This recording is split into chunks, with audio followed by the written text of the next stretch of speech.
Will Storr, Selfie, How We Became So Self-Obsessed and What It's Doing to Us.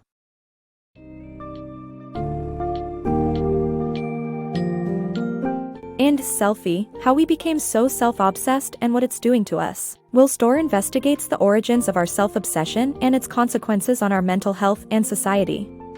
Delving into history, culture, and the psychological mechanisms underlying our self-esteem, Storr explores how ideals have shaped our perceptions and self-identity over the years. This book summary will guide you through the development of the perfect self-concept, the impact of social media on our self-image, and the rising trend of narcissism. Join us as we uncover truths about our perception of self and how it has been molded by society and culture across centuries.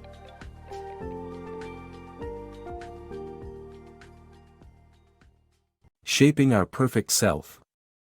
Our bodily ideals and cognition are shaped by cultural and societal norms. The Western ideal of a sleek physique can be traced back to ancient Greece, while other cultures value fat as a symbol of high status. Our thinking is influenced by formal education, and people of different societies may have varying cognitive patterns. The power of influence. Jesus, Confucius, and Kim Kardashian may seem vastly different, but they share a common thread of being influential individuals who shape the culture around them. This power comes from subconscious cues that indicate success, from imitating the dominant voice tone to copying someone who displays competence. As a species, we are wired to identify and mimic the most successful, as it was advantageous for our hunter-gatherer ancestors to do so.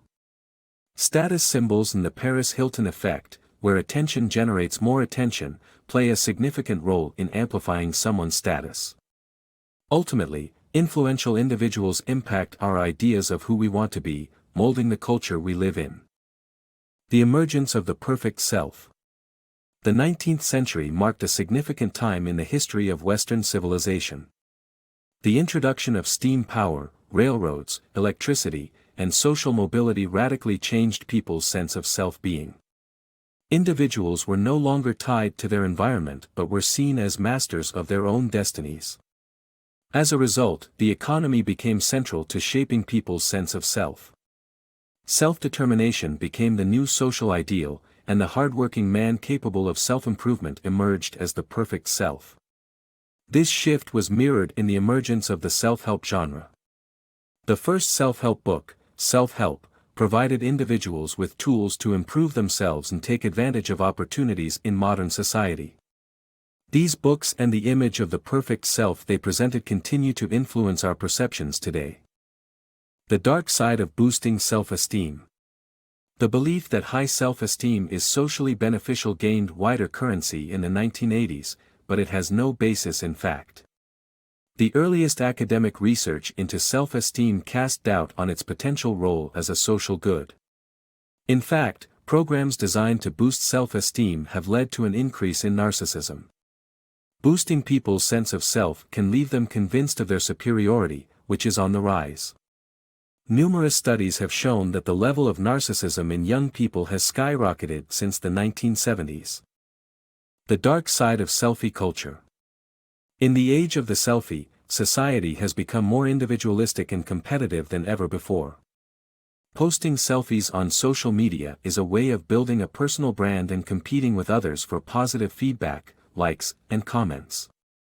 Silicon Valley technology has enabled this hyper-individualistic culture by disrupting hierarchies and giving every individual a voice and presence online.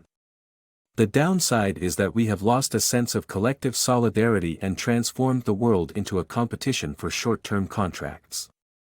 The self has become a currency, and personal freedom has come at the cost of community. The perils of online shaming. In today's social media-driven world, the ideal self no longer just has to be slim and beautiful but also perfect without any mistakes. Online culture has weaponized off-the-cuff remarks, turning them into tools of shaming. A single ill-advised comment or post can become viral, exposing the individual to thousands of online users within minutes. Even reputable media outlets are guilty of exploiting public shaming because moral outrage drives clicks. The consequences of online pile-ons and public shaming can be devastating, particularly for young people who are still learning and growing. Mistakes are inevitable, and the punishment for them shouldn't be public humiliation and endless ridicule.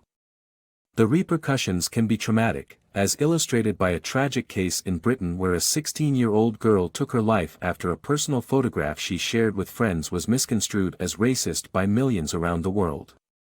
We need to recognize that online shaming has severe real-life implications and take a more compassionate and understanding approach to mistakes.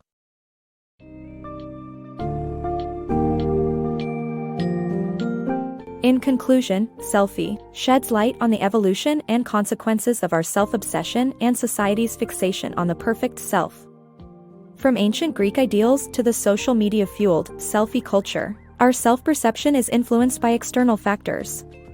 The emergence of self-help books and society's fixation on high self-esteem have further contributed to our self-obsession.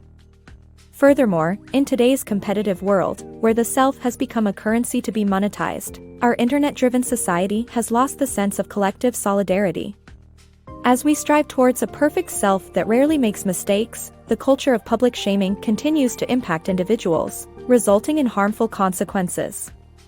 Selfie questions the direction in which our self-absorbed world is headed, urging readers to reflect on the role our environment plays in shaping us and the importance of understanding the origins of our self-worth.